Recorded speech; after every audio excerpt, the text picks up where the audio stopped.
Welcome back to the I Loaf You kitchen. Today we are making Madeleines, which is a variation on a sponge cake or tea cake. It's like a small little treat to go with tea. So to start with, we are going to put 8 ounces of butter in our pan and put it on the stove. We want to brown the butter solids, and I will explain that while it's on the stove. So we will get it in the pan and get right over there. Alright, so we want to start our butter in the pan on a medium heat. You don't want to go too high to start with. You just want it to melt first so that the butter solids can separate from the liquid. I will check back in on this in a moment. We want to measure out the rest of our ingredients while this starts to melt. Alright, so in our bowl, we're going to start with 6 ounces of white granulated sugar. And to that, we're going to add about 6.5 ounces of eggs. I'm using a liquid whole egg, which is already mixed for me. About 6.5 ounces is about 3 large eggs. So we want to add that right in. Alright, so our flour we have measured out into the bowl is 6 ounces. And we are going to add to that 1/4 teaspoon of baking powder. And that is really all that goes in the Madeleines other than some vanilla. So now let's check back in on our butter, which is starting to separate. You can see the solids in the bottom of the pan separate from the butter liquid, and that's what we want. Eventually we're going to watch that cook until it browns. You don't want it to get too dark because it will burn very quickly, but we'll just let this cook and simmer and brown, and then while it cools we will move on to the next step.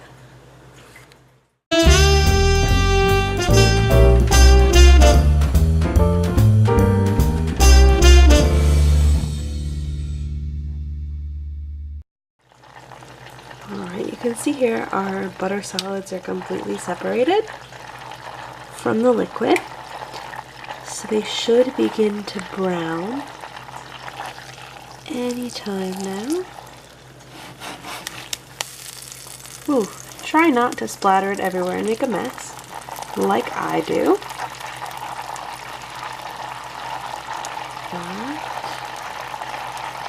That looks beautiful. Alright, we are at a full boil right now.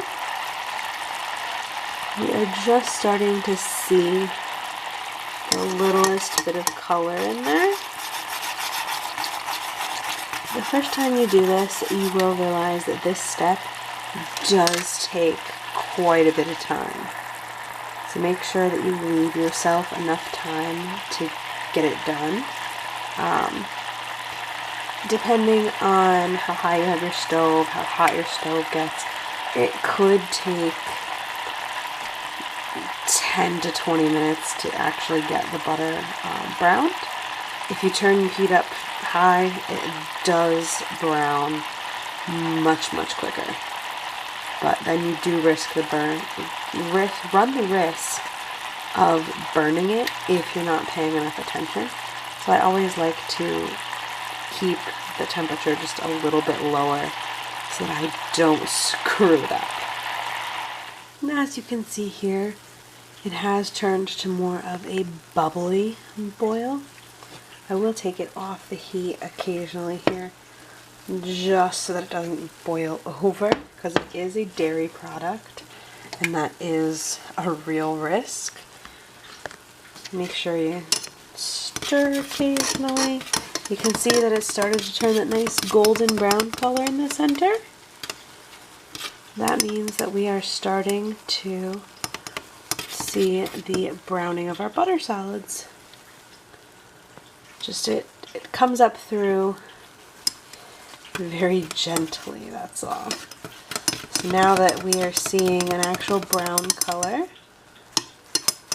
I am going to take this right off the heat and set it on the back burner, which is off, just to cool down while we start our next step. So next you can turn that same burner on high with a little water in a pan.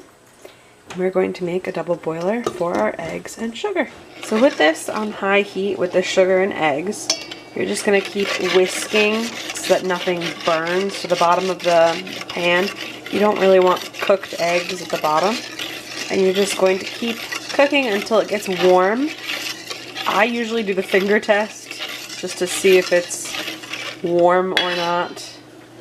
And you'll know if it's cold or if it's gotten warm yet. You don't want it to be boiling, just warm to the touch is fine. Alright, so you just want to be careful when you're doing the finger test to see if it's warm, because you don't want to burn yourself.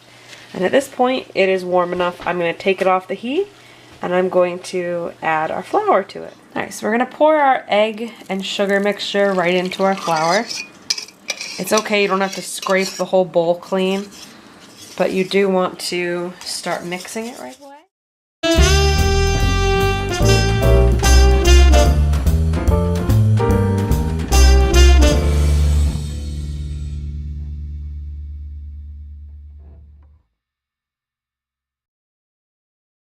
So at this point, we're going to add in our vanilla.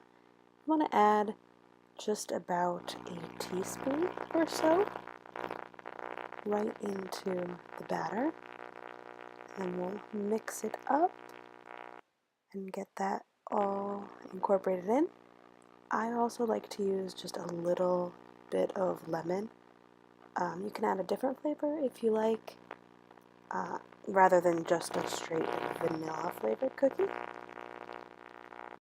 And now we're going to add our butter now that it's cooled, and you can see the browned butter salads there, right into our batter. You want to start mixing it right away, that way it doesn't start to cook the eggs, because it should still be just a little bit warm. Just mix that up until you have one solid batter. You'll see here how thin it is. It's not going to be a very thick batter. You want to be able to either pour it out of a pitcher or out of a spoon or out of a pastry bag, which is what I will be using here. So if you're using a pastry bag, you will dump that right in. Make sure you get everything from the bowl, because this does make exactly 2 dozen cookies, which is how many you can get out of 2 pans. So you want to make sure that you get everything.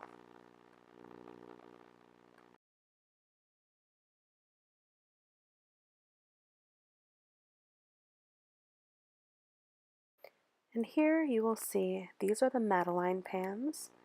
You can use something else, just make sure it's a shallow pan.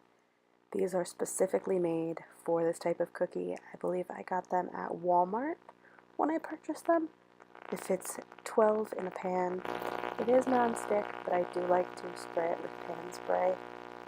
That way the cookies release much easier from the pans.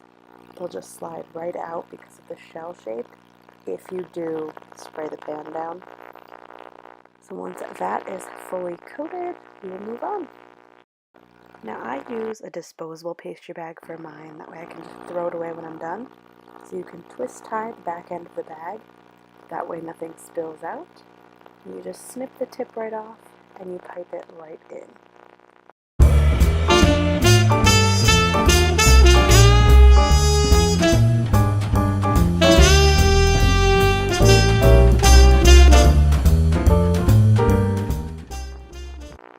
And we put them in the oven at 350 degrees for 10 minutes. I did have to leave them in for an extra 5. You'll see this is what they look like when they're done, the browning around the edges.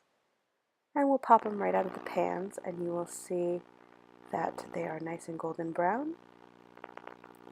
And I hope you enjoyed this tutorial, and I hope you enjoy making your own Madeleines. We'll see you next time.